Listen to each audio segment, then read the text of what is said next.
केंद्रीय मंत्री गिरिराज सिंह के बयान पर आरजेडी सांसद मीसा भारती ने कहा, बिहार से इतनी संख्या में जीतकर सांसद जाते हैं, लेकिन संसद में बिहार के मुद्दे पर किसी का मुंह नहीं खुलता। देखिए, बहुत सारे राज्यों के बारे में तो मैं इतना डिटेल मेरे पास नहीं है। अगर कहिएगा तो फिर पता करेंगे, फिर एक दिन उसके लिए रखा जाएगा।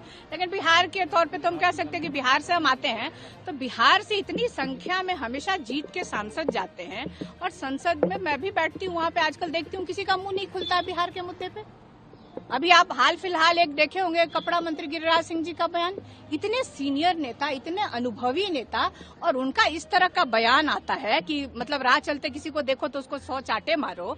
अगर ये जो हम सुने हैं मीडिया के माध्यम से और सोशल मीडिया पे, अगर इस तरह का वो बयान देते हैं तो ये उनको शोभा नहीं देता है। जम्मू कश्मीर भाजपा अध्यक्ष रविंद्र रैना ने नेशनल कॉन्फ्रेंस के अध्यक्ष फारूक अब्दुल्ला के बयान पर कहा, फारूक अब्दुल्ला इस बात को जानते हैं कि ये आतंकवाद पाकिस्तान से आ रहा है।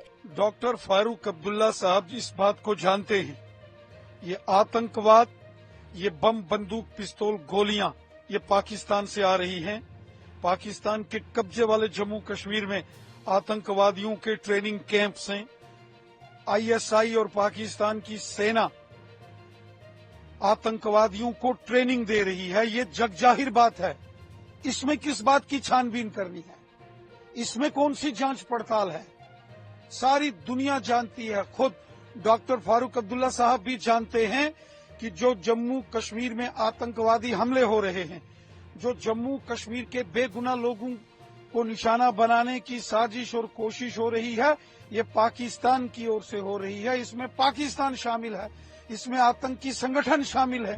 कर्नाटक के मुख्यमंत्री सिद्धारमैया के ट्वीट पर केंद्रीय मंत्री प्रहलाद जोशी ने कहा, उन्होंने बहुत असभ्य तरीके से प्रतिक्रिया दी है और कई ऐसे शब्दों का प्रयोग किया है जो ठीक नहीं है।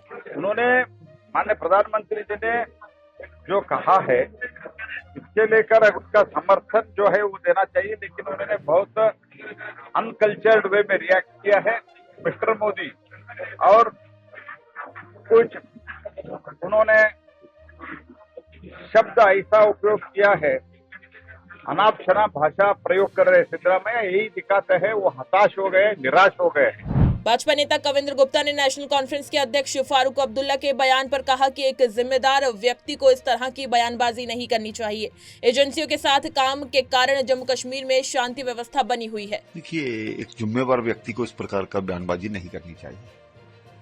खास करके ये जानते हैं कि एजेंसियों के अच्छे काम के कारण से ही जम्मू कश्मीर में शांति व्यवस्था बनी, लेकिन बीच बीच में कई इस प्रकार की जब घटनाएं होती हैं, वो रजौरी पुंछ में भी हुई हैं, तो उस पर भी किसी पर सवाल नहीं खड़ा किया। अब सरकार है, सरकार का पूरा समर्थन है, किसी ने ये नहीं कहा कि इस उमर अब्दुल्ला की सरकार को डिस्टर्बलाइज किया जा रहा है। कांग्रेस के राष्ट्रीय अध्यक्ष मल्लिकार्जुन खड़गे के बयान पर असम के मुख्यमंत्री हेमंत बिस्वा शर्मा ने कहा, मुझे लगता है कि ये बात कर्नाटक चुनाव से ही चर्चा में आई है। देखिए, मेरा लगता है कि ये बात कर्नाटक चुनाव से ही बात चर्चा में आए थे कि कांग्रेस जो घोषणा करता है वो बिना बजट करता है, बिना स्टेट का रिसोर्स देखते हुए करते हैं।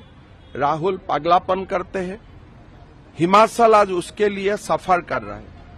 कर्नाटक में डेवलपमेंट एक प्रकार में रुक लग गया है। तो देर आए दुरुस्त आए। मैं खड़गे जी का बयान को स्वागत करता हूं कि हमें पॉलिटिकल पार्टी को इतना ही लोगों को प्रॉमिस करना चाहिए जो हम कर सकता हूं। जो हम कर नहीं सकता हूं, ऐसा प्रॉमिस हमें नहीं करना चाहिए।